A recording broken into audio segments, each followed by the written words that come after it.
I found that when I get sledged, I mean, I'll dish it out, so I have to be prepared to cop that, which is fine. But I'm very lucky that the more I get sledged, the more it makes me concentrate, and the more it actually makes me think about it. Like even my batting, that I'm hopeless. But if I get sledged and that, it actually helps me.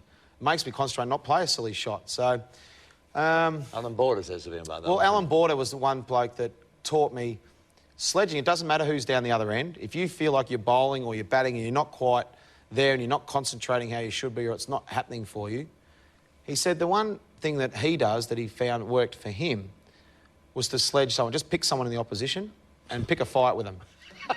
And he said, if you pick a fight, because what it means is him versus you then. So it makes you switch on, you get your competitive juices going, and makes you concentrate. So I tried that a few times, and I liked it. Yeah, I liked it. It kind of worked.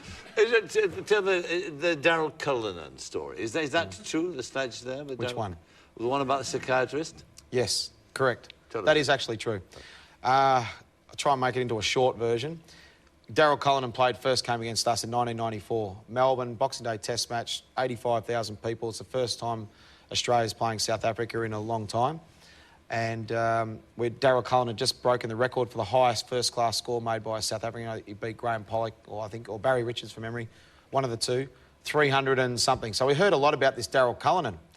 And he got to Melbourne. We won the toss, elected to bat. We made a bit of a score, and every batsman that came in said that Daryl Cullinan, at second slip, had abused every single one of them, sledged every one. So everyone came in and said, well, you know, he's a pretty good player, so let's just don't say anything. So as our innings went on, he dropped 4 catches through the innings and sledged every single one of our players. When he came out to bat, Craig McDermott knocked him over first ball, caught behind. So that was, then it rained, the game finished, we moved to Sydney.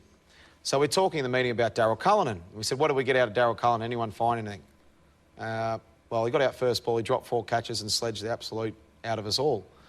So no, we haven't got anything on him. So it was in Sydney where the wicket generally turns. It was a real dust bowl. And so he said, when he comes, Alan Border decided, when he comes out, we'll see how he goes against spin straight away. So I bowled a leggy, set him up for, had a plan to set him up for a flipper to see if he could pick it.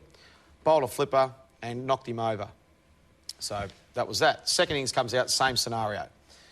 Come out again, I bowled a wrong to him at the last ball of an over, and so I got my hat, walked back to slip. They were talking in the middle, and as I was walking past, I just sort of lingered to hear what he was saying. He started laughing.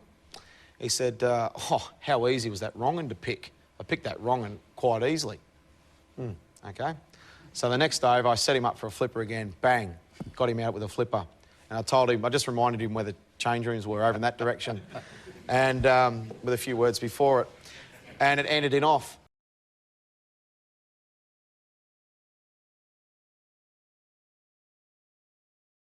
The South Africans rate Cullinan very highly. They say he's a good stroke maker. Once again, the ball just slightly short, and Cullinan very quickly onto it, showing plenty of confidence so far in this innings.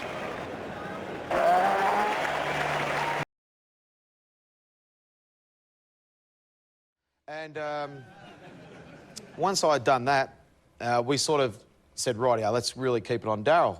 So any chance we had, we said the flipper's now called the Daryl ball. So it wasn't known as a flipper, it was known as Daryl ball. So we really tried to build it up on him. Anyway, the series finishes, he gets dropped for the next series, and then the next series, 4 years later, he gets called back.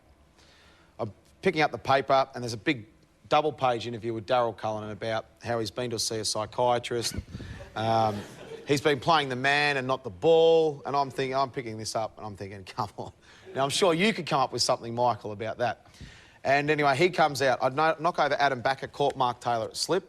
So wherever generally the wicket falls or someone catches, you're all lingering around there. That just happens to be at first slip right next to the stumps where he comes out to bat. He takes centre, and everyone sort of moved away. And Mark Taylor said, come on, get back to you, Mark. I said, yeah, in a minute. So I was just looking around the ground, and he was facing up and asking for centre and looking at the umpire, and I just said, what colour was the couch? You know,